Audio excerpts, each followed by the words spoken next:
What is happening in Udupi?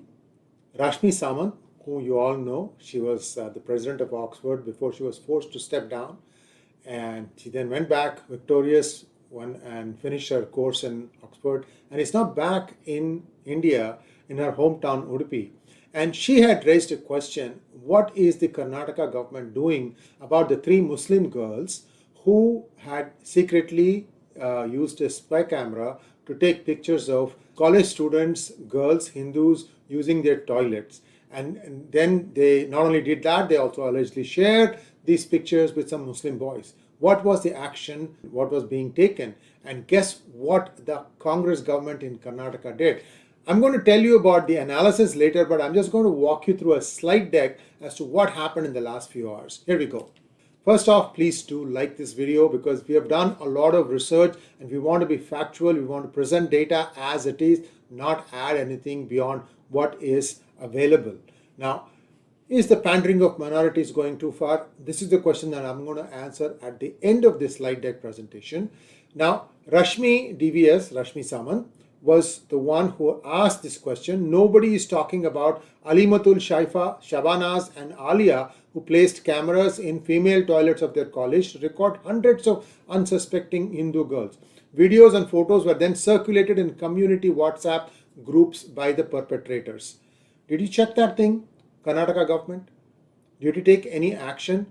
Suspension by college is what the college can do. They should have dismissed them. But isn't this a crime? Isn't this something that the NIA also should be looking at, suo motu? What happened to Supreme Court? You guys jump in on every other thing. What about this? Why are you keeping quiet? Let's take this thing further. Then what happens? The police comes visiting to her house. What do they want to know? What, to understand where the WhatsApp groups are? You could have asked Rashmi by phone. She would have sent it to you if she had data of that. And you mean to say that you don't have a capacity on your own to do all these things? What is your IT minister doing? Priyank Kharge. As to what he was doing, I'll come to that in 1 second. Just go on. Now, so why did Rashmi tweet about Zubair? Zubair is an illiterate. We all know that. But this person has now got a very big role to play in Karnataka, and I'll come to that in another moment. So what happened was, here he is trying to say, will police Udupi take action against these accounts for amplifying misinformation related to Udupi? There was no misinformation. There was correct information. You don't know how to read Kannada, so you keep quiet. We will tell you what exactly was happening. She is spot on in what she said, and there was nothing wrong. All the government, or I should say all the college has done is they suspended these three girls. Isn't this voyeurism? What are you going to do about it? Why hasn't anyone talked about the actual act and then sharing that thing? Many Hindu girls are contemplating suicide. That is how serious this has become.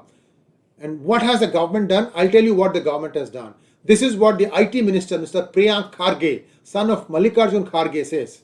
That he has now appointed, and I'm going to give you a small translation of what is the gist of this article.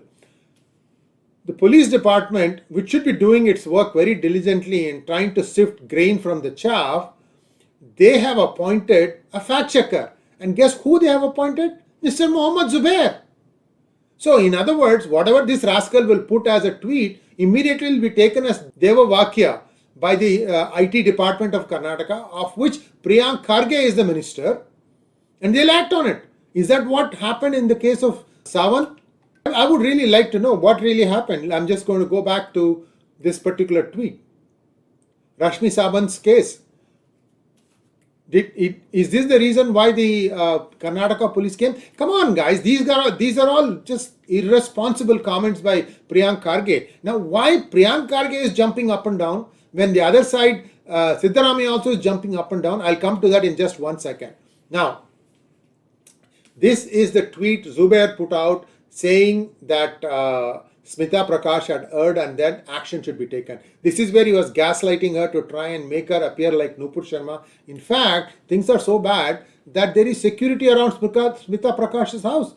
Death and rape threats. Zubair and his sick, dirty cohort still claim, I still don't know or nor do I approve. This is nonsense. The problem is this guy has now been officially appointed as a fact checker for the Karnataka government. That needs to be also pointed out. Stop this nonsense, guys. Stop this nonsense. This has gone too far. Many others have weighed in. Smita Prakash is doing an excellent job. These people, mirchi lagi hai inko, because she's got this very popular podcast, Smita Prakash podcast, and I think that is, really irking them as to why they are doing all these things. Let's come to the crux of the matter. Why is it happening?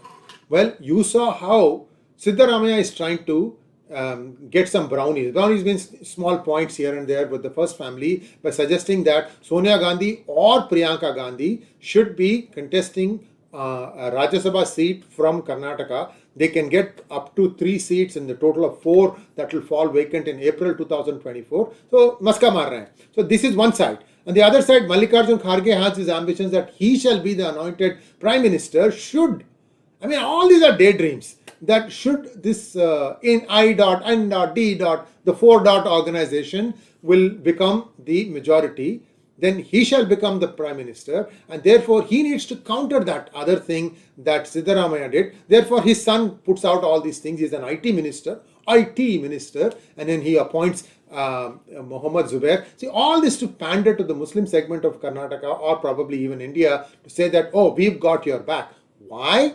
Because NIA has announced 5 lakhs per head on any information leading to the apprehending of the 5 culprits involved in the killing of Ramalingam that happened on February 2nd, 2019. I did a separate podcast on that just a few hours ago, so you can go take a look at that to understand the context there. So right now, some monkey balancing has to be done. That's what the Congress is doing. One, they are doing monkey balancing. So Mallikarjun Kharge probably thinks 2 birds with 1 stone. I can steal the limelight away from Siddaramaiah by having my son say this thing about, we are going to have a very strict view of what digital information is coming. One. Second, I also will pander to the minority saying that, oh, don't worry, that news cycle will be gone. This is what's going to come. For good measure, he also sends the police to go and check at Rashmi Samant's place. These things you should be able to do yourself. By the way, I'm very critical about these things. You know that when the consulate in San Francisco was set on fire, I was after San Francisco PD's ass and the FBI. Finally, they have at least effected 1 arrest. It happened on July 2nd. Today is 24 July. 22 days and just 1 arrest. What happened to the others? Anyway, so there are other wheels within wheels there. But my point here is law and order has to be applied the same. Doesn't matter what your last name is, doesn't matter what your religion is, doesn't matter what your caste is. Thanks for watching. Please like, share and subscribe to our channel. Don't forget to click on the bell button for notifications. Namaskar.